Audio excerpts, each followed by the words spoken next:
Good evening to WULIRIZA ku Junction ogambo kye Jody Jason's dokubango tulaba. We hope that you are fine, happy and very excited. Makula, leave me alone. Well, tuguse Makula and so and me Pavin. Eranga tugenda kwogera ku bazadde. Ebintu ebimu abazadde bye batugamba nonyiga kati. Nekikuluma nolabanga gwe babonyabonya. But are very important in that future or near future. You could think actually it's in a far future, but in the near future. What are some of those things that could be irritating you now? Your parent is telling you now, but are going to be very, very important in the future. Being too chevyo. Omuzadde byayinza okubanga agamba omwana we. Omwana ngalaba essaawa eno. Mommy is old fashioned. How can mommy tell me to do this? Yet kijja muzimba mu future. Tugambe nti sho abaana bandi tuyambye ne batulaba. Waliwo ebintu ebimu nga mbiraba kati. Nga bwe babingambanga omuzadde nalaba nga alina olugezigezi. Abinsi bakonda ba future yanga ndeke nemba sibimanyisi agenda okumpasa. Bimukwatirako wanti binanyamba. Me, I'll have a maid. I'll have a maid after all. Generation yaffe ejja kuba ina bingi. Njja kuba nguzenze nekuuka bo bamasigiri ba kyoto byangamba okuyiga. And today I thank God that I had an opportunity to learn them. Ebimu sibikola sirwa kuba nti sobola naye mbimanyi. Era bwenkeera nga nina obikola nsobola obikola. So abaana fenna kyebayimu kati nkaŋŋambe nti kyebalowooza nti be irritating.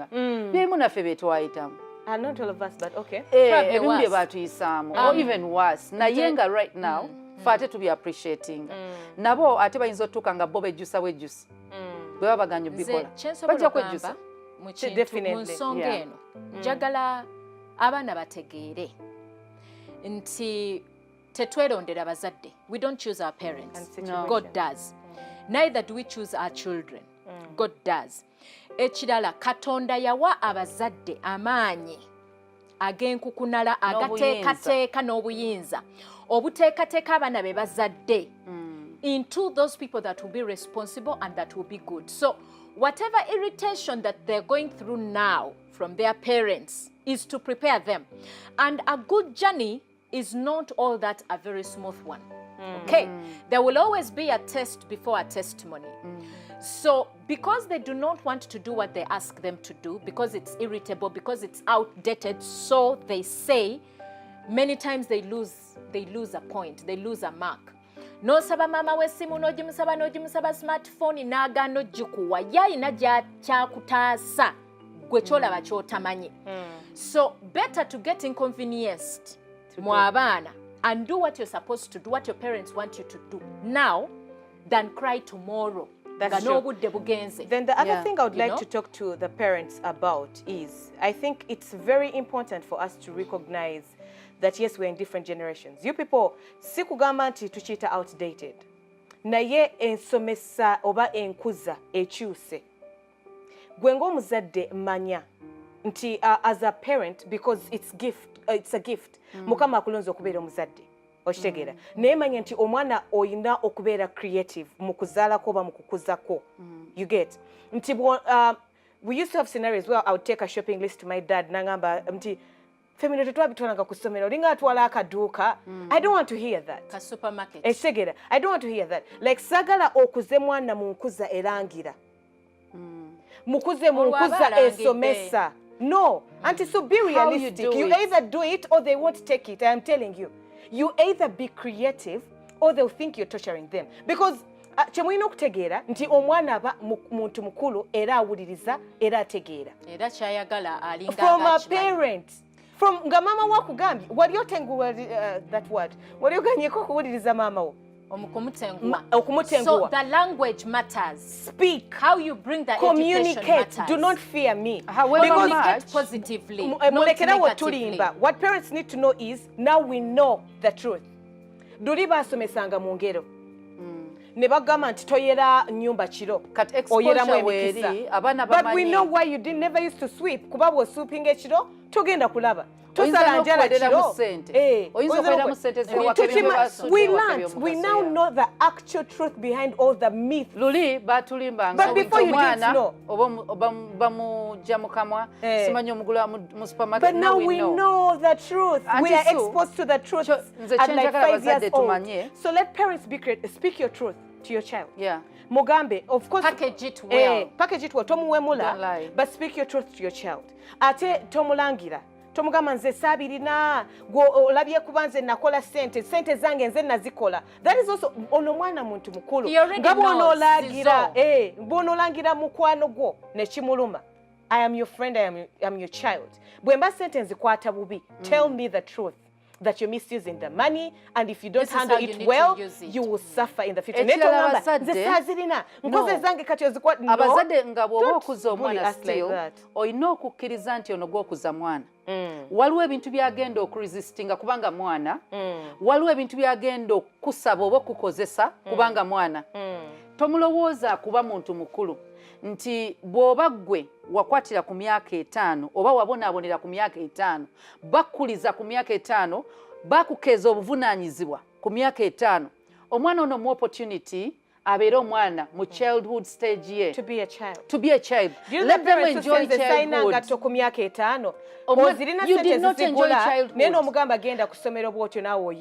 Yesterday, now do you know what that is doing to your child? I always say learn the hard way. I was talking to someone ngagamba okwonona abazadde bakakati bononya abaana.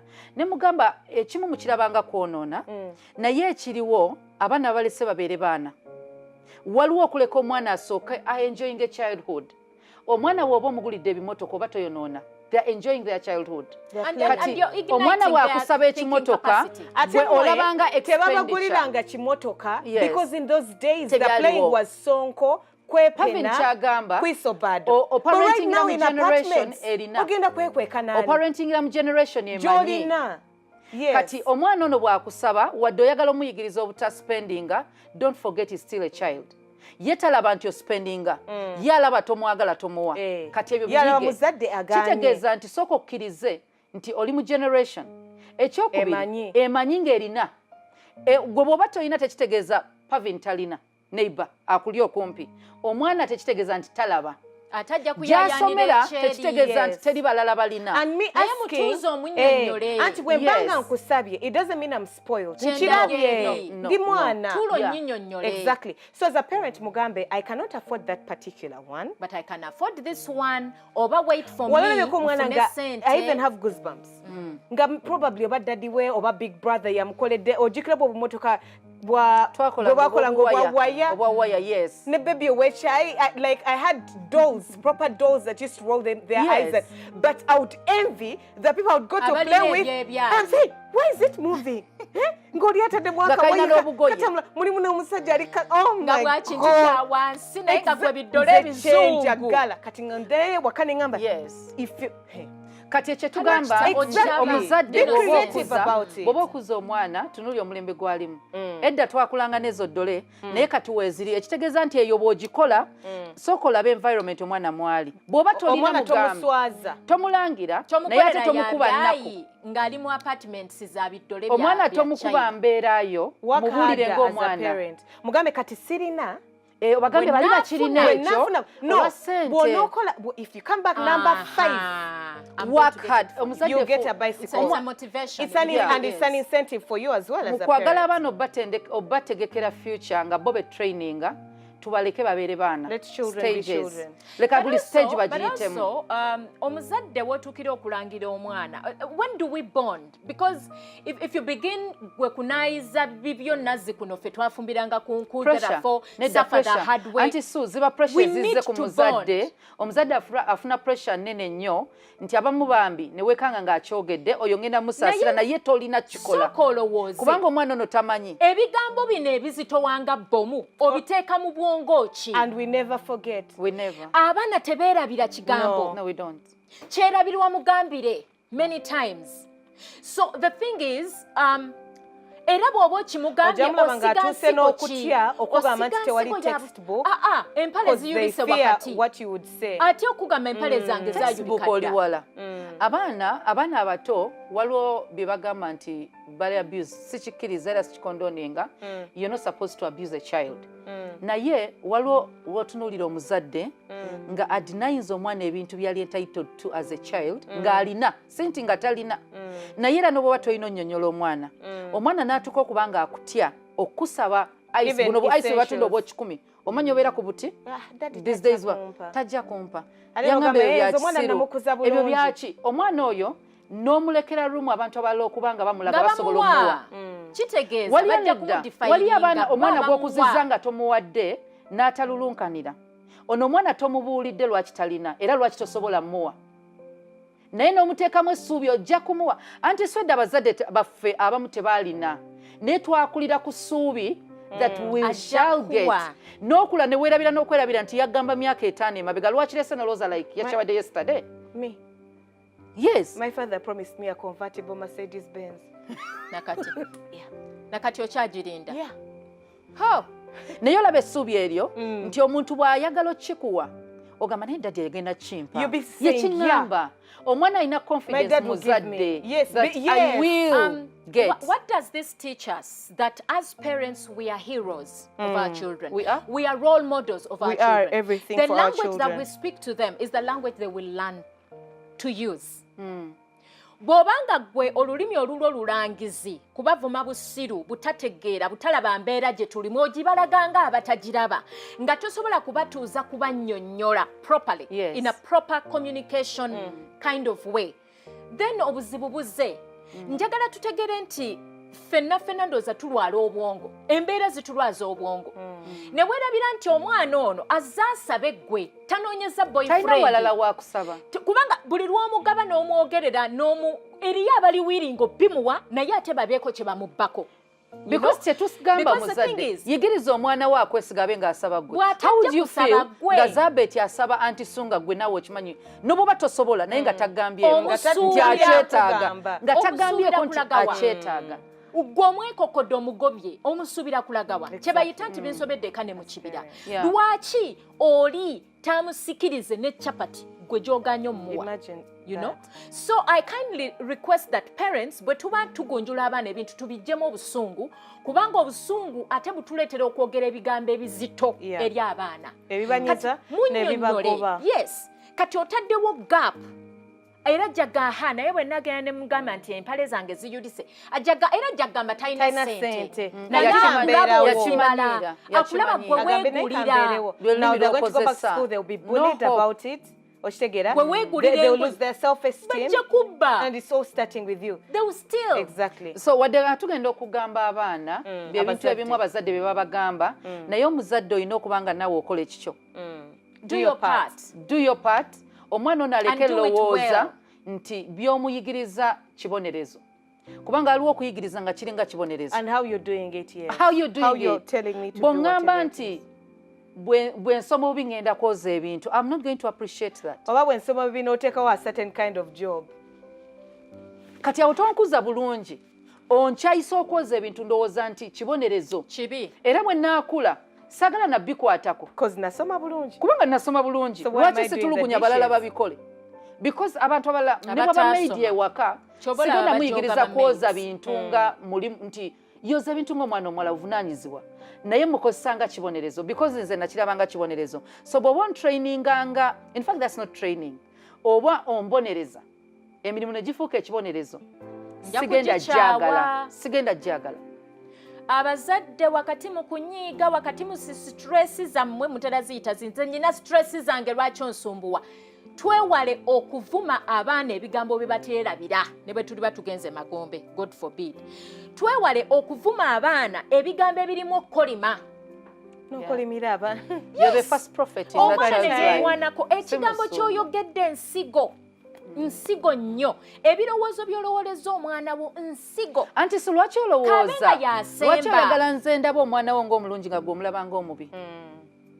Already gw'omulaba malaaya oyagala ensereke muyisanga malala kati ate tichaze akugamba nti naye omwana ono abulamu kino oyombye nnyo ogambye ticha nga bwatategeera mwana wo nga naawe omuzadde totegeera mwana we era tofanga nayo kutuula kutegeera abazadde traits ne sentiments ze zenki abazadde okutendeka abaana kyetwogeddeko ng'ekibonerezo nti omwana muyigirize nti buvunaanyizibwa. That's the best way. Bw'onjigiriza nti buvunaanyizibwa teweetaaga kuntuma.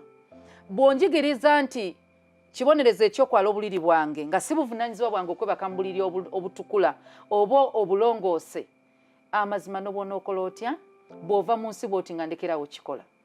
Oba omuntu omulala n'aŋŋamba okukikola njalaba omutujja omulala. It's my responsibility okuba omuyonjo. Abazadde batraininze nnyo ba servants oba ba maids. Yeah, we do that. Batraininze nnyo ba maid era ba maid abasinga obufumbo bwabwe babufunaawo. Batandikirawo. Abamu batutte ne babba baabwe.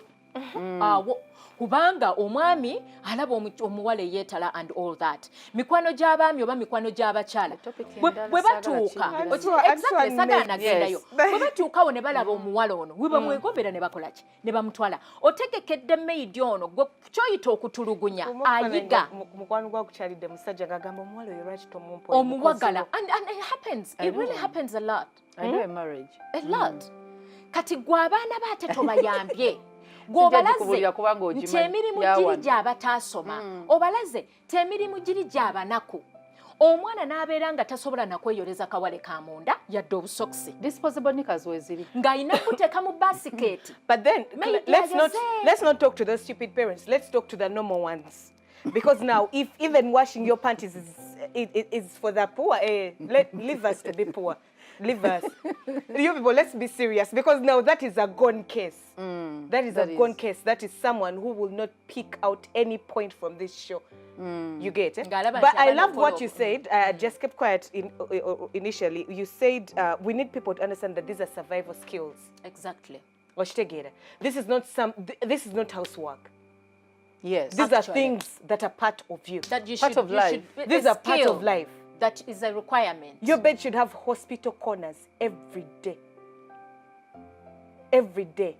I was heavily pregnant. I couldn't bend or do anything. Nenga tonsils and body. Sisobola kusula mbuliri buchafu.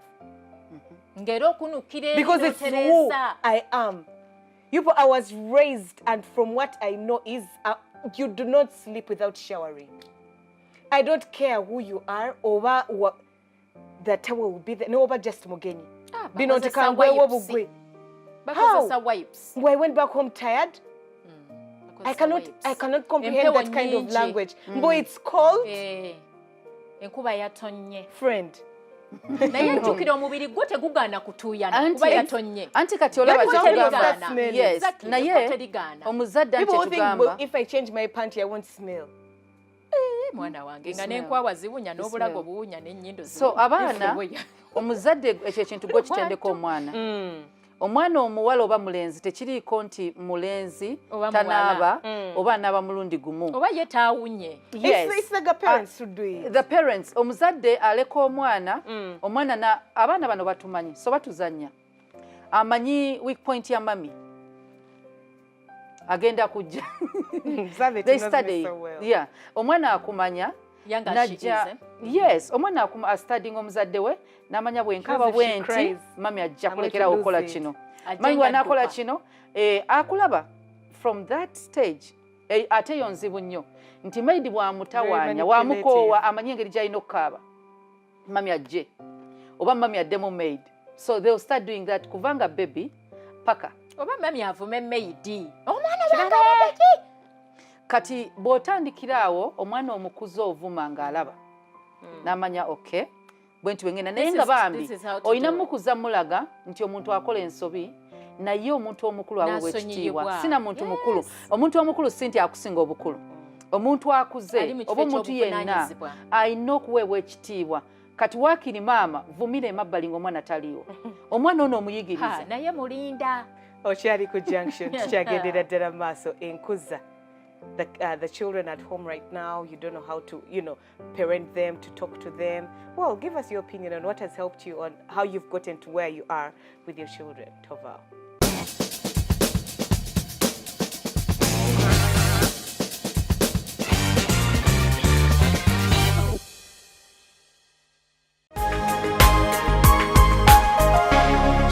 Television, Femunyo.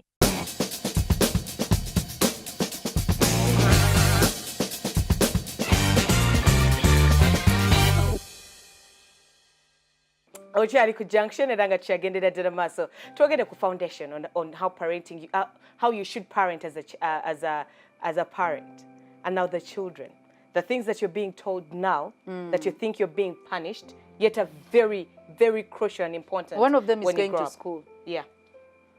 Waliwo abaana essaawa zino nga basanyufu babadde mu covid teri kusoma the whole year nga president wajja baagala bagambe dediya basibye denviri ng'omuzadde alaba future y'omwana we bagizanyiramu a whole dediya ng'omwana kiri eri kiri happy, very happy. Yeah, ngabuli president ng'ali eri nga ye musanyufu.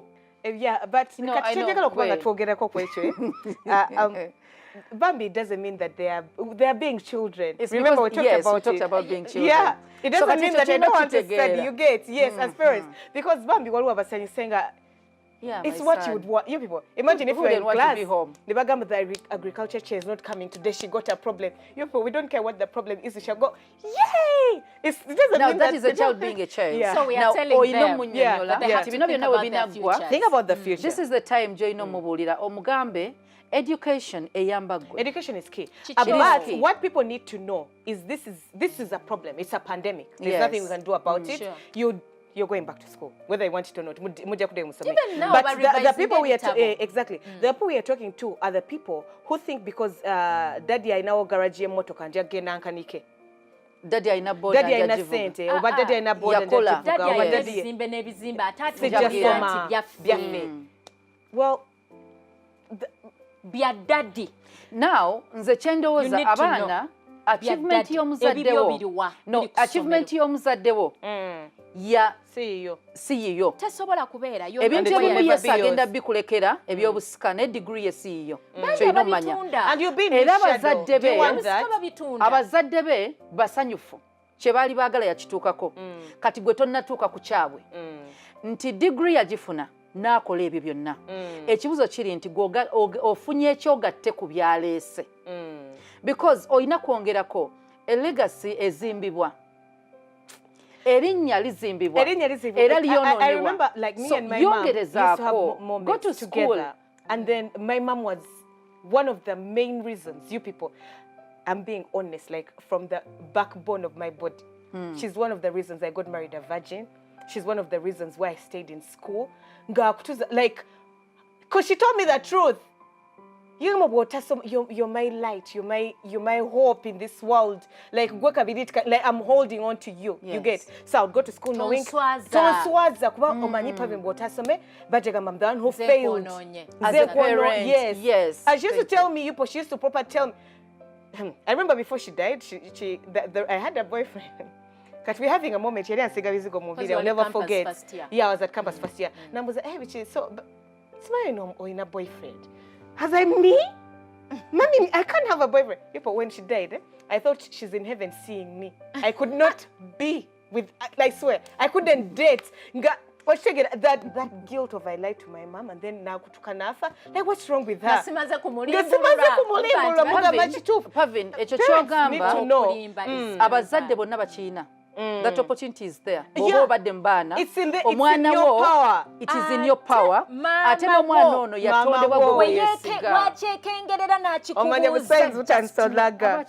Kubanga Katonda already yatuteekamu ekintu ng'abazadde. Tuteebereza. Wabawo signs abalabye. Kati ekitegeeza nti abaana balekerengaawo okulimba abazadde. Abaana balimba nnyo. Anti so nagambye olina okukkiriza nti mwana ekisooka kikyamu asobola okuyiga okulimba ng'akuyigidde mu banesigo okimutendesa. Naawe kennyini ng'olimba. Your position in their life ekyaliwo. Okumutereeza. Tomunenya. Akyali mwana ku ssomero bamugambye mami bw'ona omugamba ajja kunyiga kubanga amugamba 'Cause that ewaabwe bw'ayogera bwe kiri kati nono bw'agenda okujja nga bw'alowooza gumulaga is different of whatever happens when you have a boyfriend, what parents think for us. Tia, you're shy. Omwana alina okubanga alinamu ku nsonyi, omwana alinamu ku nsonyi emuganda child muganda friend na boyfriend no otandika otya ebirala simanyi endala openness bazadde wano mu central nzibu yali nzibu so omuzadde kyolina omumanya olina power katonda gye yakuwa n'omwana ono bw'analaba nga togikozesa someone else is going to be talking to that child they'll get another dominant in their life. Yes, they will. Ate era nga bamwagala kati gwe jangu omwana ono mubuulire lwaki agenda ku ssomero. When you don't tell me why I'm going to school, there is nga sentence that always ziri. If you're telling me you're to make money, to get a job why? and make money, there is already money. Second, oyinza okingamba nga tewasoma you're rich. And awo wali obuzibu awo wasingira ddala obuzibu. Era nange mba nkimanyi. Tewasoma ddadi wange ngamba nti nsome nfune. Mugamba omwana munnyonnyola omuganda that we need managerial skills. You have to handle. Bazadde bange could not afford. Ate wano wondaba wentuuse bonye. Kati sangala let me tell you, with education, this money could double or even triple. Pavin, they need to know. Tell them the truth because they know. You have to fit in. You have to fit in. You want. Education egenda soka kuyamba nti mu future mwolaga batasomye tebagenda fitting kati ebyokola byonna byonna omulimu soka obisse wali you need a degree kati oyagala ki kusoma ki that will come secondary ngomaze okumutereza ekyo ebiddako bino ebya ssente bannange ebya ssente obana omwana omugamba ssente ojazigatako nalyoka atunula bonna balaba ku ssomero balaba ku mawulire we have prostitutes who are rich we have media yatujira. You're joking with the media. Yatujira. They know all the rich people. Ngera bo bagamba ti abana babimanyi kati temikyane babimanyi but I've told you as a parent you have the power. You have the power. They'll believe you. You still have the power. Don't allow because they'll anything believe to take you. your place. Bagambe ekituufu temutulimba, that's the problem. Because ogenda kunimba mbu bw'otasoma tojafuna ssente nga mbalaba ku social media. Bazirina. So tell me the truth. I've told you the key. Tell your children the truth. So omwana ali eyo tell them why and they will need to always study. take your word. Abana bali mu ssomero essaawa zino kye balina omumanya generation eddako is after us. If you don't study, you're finished. Essaawa zino academics bazirecognizinga nnyo. Kitegeeza years to come kigenda kubanga ne senior 6 tekyali level. Luli abantu badde balowooza nti after senior 6 at least osobola bivaako wasoma no. Ogenda n'okwesimbawo ku bwa MP. Pursue beyond a degree but opportunity. Yeah, if you have the opportunity to study because education webagamba woba okoma gy'owulira gy'osobola. Kubanga olaba si wano. Olaba gavumenti etaddewo ne bonna basome. Ekyo kitegeeza ki? Everyone should be what? Educated. Yes. At least that's the motive. Totally sure nti omuzadde bwe surviving nga tasome naye bwogenda surviving. Tekisoboka omulembe mulala. Path ndala. Your path is different. It could be the same, but I could need skills because now the times have changed. Probably your father could survive as a mulimi, but now there are tractors and machines doing it. Omulimi nga obeera slow. Nga wali mukozesa enkumbi, but now there are tractors. So just please study. Awo bwe ngambira nti abazadde bategeere nti edda yabeeranga musomesa omu muzadde ng'omwana awulira kya muzadde era nga ganze maama yankiŋŋaanya ekyo sijja kikola naye kati abasomesa bangi abasomesa betusanga ku masomero nabo basomesa media musomesa TV musomesa kwegamba neighborhood yonna bonna basomesa kati fuba okulaba nga gwe omuzadde eddoboozi eriryo tebalinnyika ekifo kyo fuba okulaba nga okikaayanira kireme kutwalibwa. Our children replace us. Time etuuka nti bw'oba gwe tomuwuliriza nga tomuwa bigambo byalina kutwala waliwo agenda ku replacinga n'omuntu omulala. Ebyo byolaba nti omwana abuulira ekyama ky'omuntu owawa bweru gwe nga maama oba taata naga kino taata bwe nkimugamba agenda kuntemamu kwegamba our children lose trust along the way ne baba nga tebasobola twettanira. How do they lose trust? Trust eno ffe tulina ogizimba in between bonding with them. ffe tugizimba naye bwolanga abaana mu kifo ekyokwettanira ate bagenda so okusoma kuno waliwo knowledge gye acquiring mu ssomero nga tolina walawo ogenda gijja so nga nobwonookula n'ofuna omulimu nga weekozesa ng'ogamba I'm not going to look for a job, you need to acquire it from school. Connections. There are so in this world that we are living in, you could have your 1,000 degrees and whatever. Connections. And they'll be useless because you are never connected. Networking. Very important. It's very important to network, and you're going to get that from school. Yeah. You're going to get that from school. You probably don't want to be the doctor that your father wants you to be right now. Because they're saying,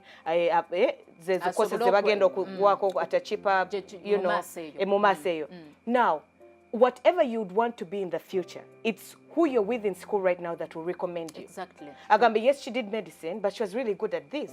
Or she was very entrepreneurial when we were in school. Or she's together. These are the people who are going to recommend you. That's where, as the children are watching us now, omuntu agenda okutuusa ku ssali yagala okubanga otuuka. Your classmate wo gw'otulugunya. Si ayinza okuba. Ogenda musanga at your level of growing up. Tali waka. Ate growing up level zo esinga zonna ziri mu stages zonna ziri mu ssomero. Tali waka. 4 months in school. Tali waka. Our uncles took our papers mu budget tufunire emirimu paka leero. Mukyalinze emirimu. But your friend could tell their nti abaana ne mu masomero nga bali ne bannaabwe babayise bulungi kubanga abantu bano be barecommendable. Make friends. Yes. Be referable. They are the people who know you more. Don't be a bully. Don't be omuntu atizinga banne. Don't be a thief. Leka abantu baleme kumanya nti gwe wabeeranga mubbi. And we never forget those things. Wali kivubuka ekyakwanakwananga buli muwala. At the end of the day, bano bennyini babagenda era okubeera mu myaka gye bagenda ogana naye omuwala oyo banange yali mubbi yali muwenzi. At the end of the day, nasoma naye mu HS. Tofunamo. Nga akwana buli kye bayita ekitonde ekikazi ku ssomero. Like we knew him for that. So recently someone told me he's a pastor. I laughed. Ate otuuka n'okulamu nga exactly, but because that was your past. I know, I laughed. I'm like, no, I cannot be pastor. You displayed a lasting impression. That's what people know you as. But seriously, he's a pastor. No, I can never be in his church. In fact, abantu bangi, ate fuba okulanga w'oviira mu ssomero. Nze nagamba nga abaana aba university be nasomesanga. Nti fuba okulaba before you get out of those gates of the university, okyusa embeera zo. So that batwale image endala. Ennungi nti naye yakyuka. Kubanga bwogenda n'okyukira eyo gy'oli abantu will always know you as that. Bakulabe ng'ozze okwanjula omwana w'abandi bagaye naye alazeewo eyo. Bakulabe ng'osimbye layini ogenda kusaba mulimu, ogenda ku interview. Ng'eri abagenda ku interviewinga be wasoma nabo. Ekirala kye njagala abaana bategeere n'abazadde bategeere tugambye nti guno mulembe gwa kusoma buli omu asomye. Naye kiki ekigenda okwawula kw'abasomi ab'enjawulo? What is your niche? Value ki gy'ogatta ku kusomako okubeera nti ojja that you stand out. Exactly. Kuba buli omu asomye kati gw'olowooze nti ebitabo by'owasoma nnyo era oyitiridde era oli wa ttabbu oleme kwefa ku njogerayo oleme kufa ku ndabikayo oleme kufa ku character and personality ng'ate eri bajja kutunulira dokita owazi A batunulire ne dokita owazi B batwale owa B wadde omwana omusindika ku ssomero noonya essomero nga li offering I call it holistic education ng'asobola ovaayo nga buli kimu omwana wo nga omubalansinze. Not even that. Yes, that's very important, but they are home right now.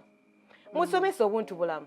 Exactly. Tell them that you lose nothing by being nice to the groundsman, by being nice to the house girl, by saying be sorry. Respectful, so sorry, thank you, all those things. Those values are very important. And to the kids who are watching us, you being nice to the maid doesn't make you stupid. It or doesn't being make nice you to their level. To a person that you meet that you think you're better than. It doesn't put you to their level. It doesn't. Actually, chikwongere tutuma you people you have that humility, which is omuwala important. ababoda gwe basaving. Bali ku stage ne bawulira nga bamuplanningira bamumanyi mu nyumba abeeramu yekka bagenda kumubba. Owa boda we n'amukubira essimu n'amugamba tosulawo. Kuba amukubira essimu amuyita ssebo amubuuzaako. We grew up in an era where buli muntu mukulu is a sebo. Mulamuse buuza abantu. No, but of comedy. Okay, right now we may be asking for too much. Nkulamusiza like nja kugereza osanga abaana nga ebimu babiyigira ku bazadde. Bw'oba olina ekikomera tekitegeeza nti bw'ofuluma n'osanga stage ya boda abantu bakubirako kajjango kamala omwana ono ina kyomulaga kubanga tomanyi nakubo gyalaga politeness ate naawe wennyini abantu abagamba bambi omukyala waawe abuuza omwami waawe abuuza wadde toyimiridde bw'ofulumafulumako awo omuntu omwana wayinza ofuluma ekikomera just because toyagala bantu ekintu kituuka ku mwana oyo ne batafaayo boda n'emukuba nga teri ajja kuwondera nakugamba but still omwana ono musomese like Pavin said muli waka omwana musomesa ebintu empisa zo z'olina ze wayiga bye bakuyigiriza bi passing on generation yedda kufuna kyogirekera naawe bazadde bo bakulekera I noticed one thing about old people if you greet them you've finished them.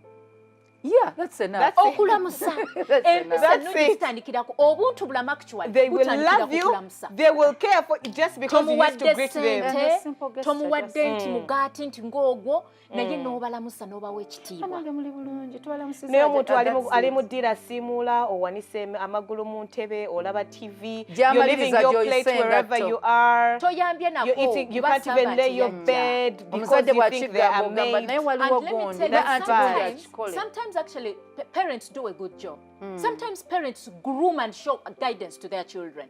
Naye waliwo time webakula nalaba nti wabbeeyi nnyo ayambala bupatra bw'aba akyali mu nju yo yenna ayambala Let me tell you Auntie Sue, nalowooza nti obulamu bukomye Auntie Sue kyembadde gamba busungu bungi Auntie Sue sikugira waliwo ebintu byolina opassinga on bye baakuwa abazadde bo ewaffe twakula nga daddy waffe because nalabanga brother baffe abamu yabawa nga babeera kumpi newaka like boys bakuze babeera kumpi newaka balina obuyumba naye bw'oba obeera ku ttaka lye you don't drink you don't beat a woman tokomawo kirongoola ekaana ne bw'oba olina emyaka emeka kuba ayita bakulu bo ne bakukwata ne bakusiba nakkuba mu bukulu bwe bw'alina you don't do that omwana bw'aba akyali mu nju yo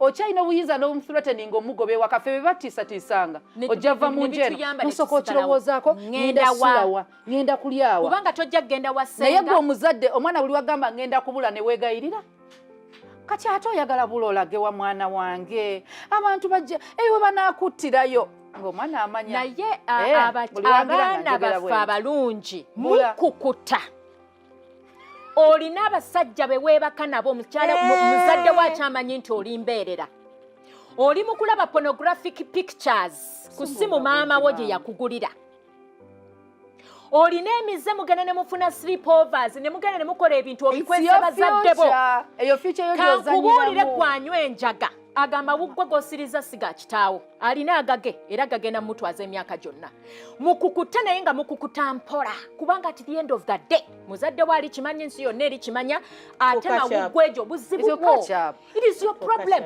kasita olwava mu lubuto lwa nnyoko bappa n'otandika okuyonka just to know nti obulamu busigala bubwo you're independent so whatever it is you do werowoozeeko kikosaani ndoza parenting buli muntu alina bwa parentinga nina ebintu nze byesitayinza gumiikiriza I was talking to a kid who is 14 years nga bangambye masturbating bamusanga ne pornography bichi n'entula n'omwana nemubuuza nambuli ayo nalina gye yabiyigira nemugamba bazadde bo they don't need to know that you're masturbating in fact abala tebagenda finding out your colleagues in school your granny will not find out daddy otamanyi because mami oyeka yali concerned kubanga nga atya nogamba daddy nemugamba no one will know naye wait when you're 30 and you want to marry a woman nga tosobola nakuyimirira for even a minute nemugamba you're going to be a man nga tosobola kuwasa do you want that nemugamba if you don't want it stop masturbating. Kids need to know because it's a self-responsibility. It's you, not your parent. Ngenda kuswalamu nti omwana wange afunye olubuto na ye let me tell you Pavin how do you feel nga wafumbira oli virgin? Beba kakuba maybe. How would you feel? Ng'ofumbidde webasana abasajja 10 olina experience y'abasajja 10 ng'egenda okwetaagibwa mu bufumbo.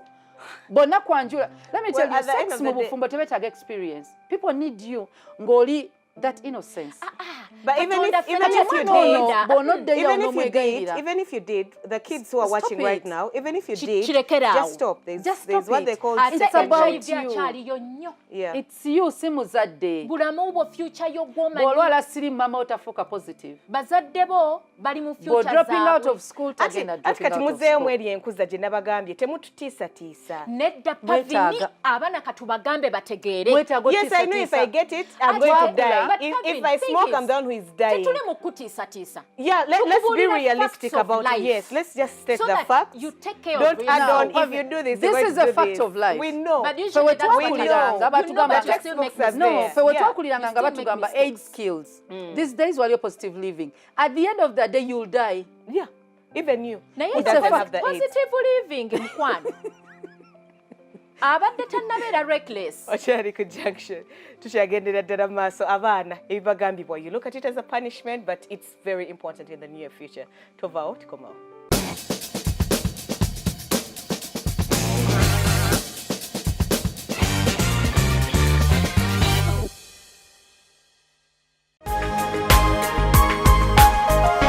Soul Television, Femunyo.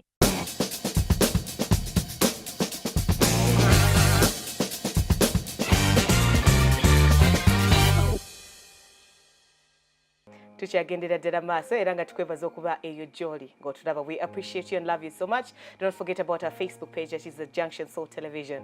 You're being talked to, you're being given advice, and you think your mom is local, outdated, archaic, barbaric, all those words you use in your WhatsApp groups. Remember, it is your life. Bebana bagamba okola emirimu ewaka ne balowooza batulugunya. Maid waali, mami lwaki tafuna maid, nze nzeka lwaki nze nzikola, lwaki nze nkola emirimu, lwaki oli takola. Bakuyamba, bakuteekateeka. Teach them. I was taught that it's good to be clean. It's very important. And health. And you people, ntuuka mu kifo newe mba nkukyalidde, and I would want to do the housework for you. By Sikumanyira, the way, not to underlook you, but wakuzibwa. I like it. My mom would I tell like to me, be clean. I don't want to do the housework. I will not lie to you that I am motivated. Yeah, I'm going to wake up and do housework. No. it's But part because of I you. hate You a no longer dirty find place, a problem. You clean it. I'll clean it. Nze mama Because I was yangamba, taught as a woman, "Tolinda." my stepmom, yansanga lumu nga ndi mukulaba TV. Kati sinki ngejjudde ebintu nangamba omuwala. Nobeera mu nnyumba erimu ebintu Nofuna ebiddugala. emirembe n'otulola be And you're comfortable. You people, right now, ne bwe kiba kikopo. Okyagala mu sink okyoze. Otuule nga biwedde. In fact, I cannot even sleep or find pain. omukazi tawummula ng'ebintu byonna tebinnagwa. Exactly. Kituufu. Omukazi tasobola wummula nga obuliri bwe tabwaze.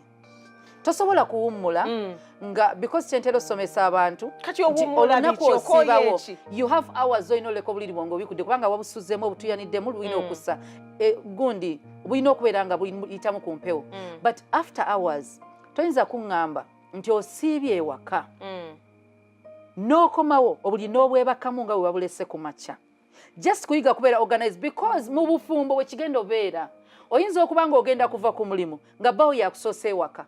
Oh, no, and the other thing is, take pride in knowing that in case anyone went to my house right now, it's clean. That. In case you went to my bedroom right now, I'm not even bothered. Pavin, okimanyi nti waliyo omusajja atayagala bagenyi waka lwakuba mukazi wa mumanyi? Muchafu. Talina musurprisinga. Bichafu. Tasobola musurprisinga asooka mugamba. Kukubira simu. Nagamba waliyo n'abagenyi abajja tujje kusaawanga mmeka. Hani omanyi?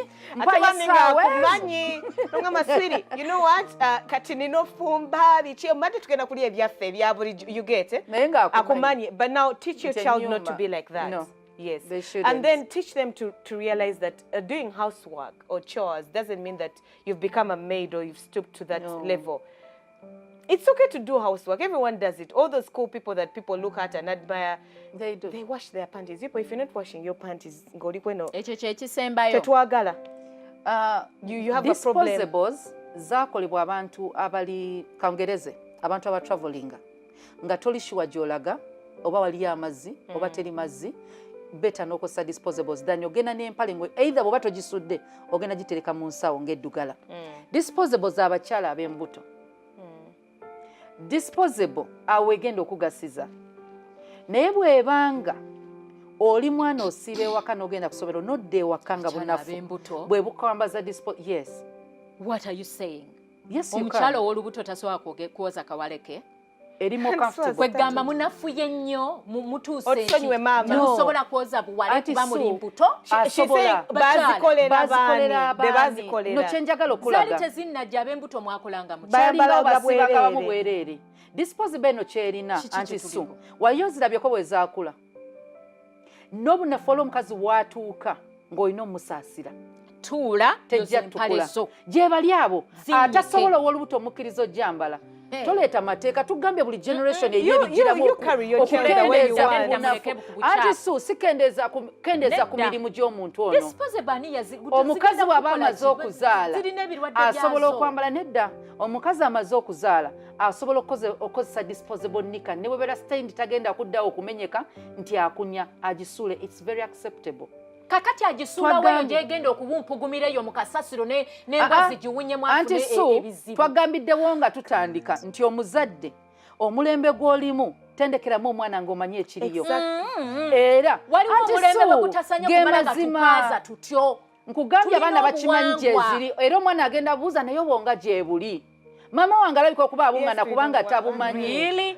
yes it's okay anti so takugambye nti sigambye nti empale tebazambala yambala disposable agambye bazikolera bantu atuuka mu mbeera nga tasobola ani atasobola anti si wali omuntu nga tasobola amaanyi gange to stitch the baby in ne bamala ne bamugjamu ng'atuuse okitegeera.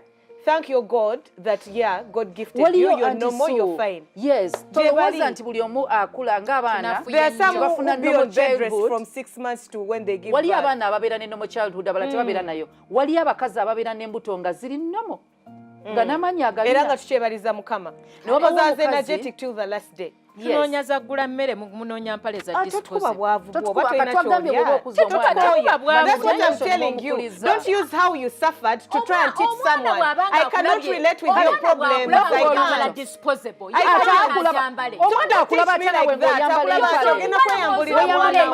one has said don't. No one has said don't. You're misunderstanding this whole thing, and that's why your kids have failed. And I'm not misunderstanding, and that's why your kids have failed and gone to the cool aunties, the ones that they can talk to and relate with. Cool where? Teach them. But oli mukuzimuula mukuziza obunafu mubuulirire omugambe nti omukyala akola kino n'abakyala bennyini abambala disposable mbukuba oli lubuto omanya tosobola kwoza anti bagambe tovuma buvumi toli mukyala first of all abakyala abasinga beebooza obuwale bw'abaami baabwe kakati gwe akakowe kaba kakulemye okwoza onoofunye amaanyi agozeza boxa togenda kuziwa mu mukozi. That's better. That's better than you claiming nti muchafu nti munafu mpito ngambe pavi nchoko na chichamu anti chendi mukaba mvumi no you're saying munafu muchamu and that's bad parenting and that's why your kids will go astray. Waliola leka bakazi nga bali mbuto nga pakinze bucket y'empale kubanga yanafu ya wiki ey'okwoza nga naturally tosobola mugambe what you're doing is wrong. Mukazi we nayambala disposable than bawo okusanga bucket y'empale. No, I'm not saying it's better where no, don't think more because you're seated on your almighty horse that you're perfect. Teach your kids well. That's the foundation we talked about.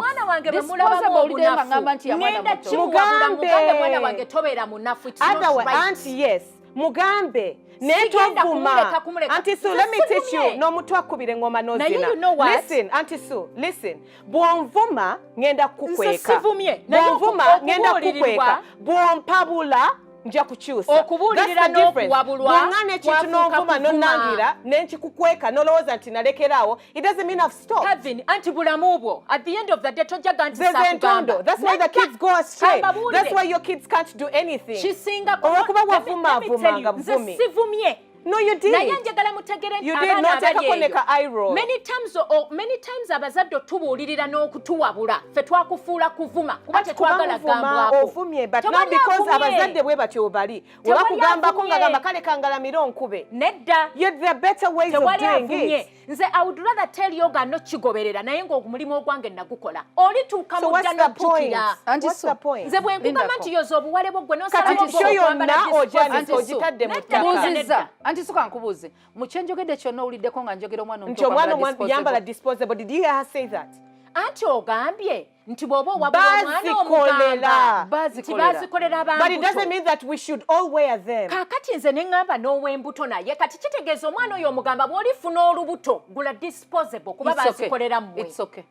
Why not? Nange nengamba nti tekiri fine. It's fine. Omukyala wona fuye ekisuse. Anti so kwanza empale gemanyi gobolina. Kati olwa kitete ichono yoza. Akosika bonero. Anti su. Omanyi lwaki ngamba omukazi w'olubuto okwambala disposable okwewala infections. Nako kaheko gatako omwana abo omu undermining. Anti su katika ambabulira abana temuwajinya. This is just a period. Wadde guno mulembe mulala tuleme kuva ku bya nnono tuleme kuva ku nkola ya Auntie Sue, from Bampane is where we are failing with our children. Yes, you are angry. Nay, yet do not scold. Teach.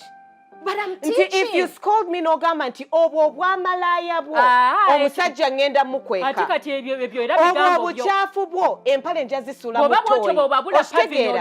Anti Sue yo nogikutte nogiteeka mu ttaka. Abaana basomese. Good, that is your way of doing things. Naye omwana omuvumye mukyafu omulangidde omukoze biki? Bwendabanga mukyafu lwaki nkibikirira?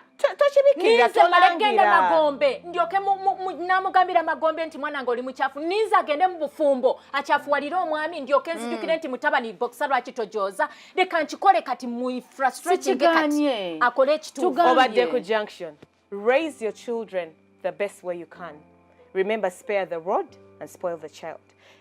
Give us your opinion on our Junction page on how best we can do this, because parenting is different, but we all need to raise tomorrow's generation. Until next time, Tova Okumunyo. Bye-bye.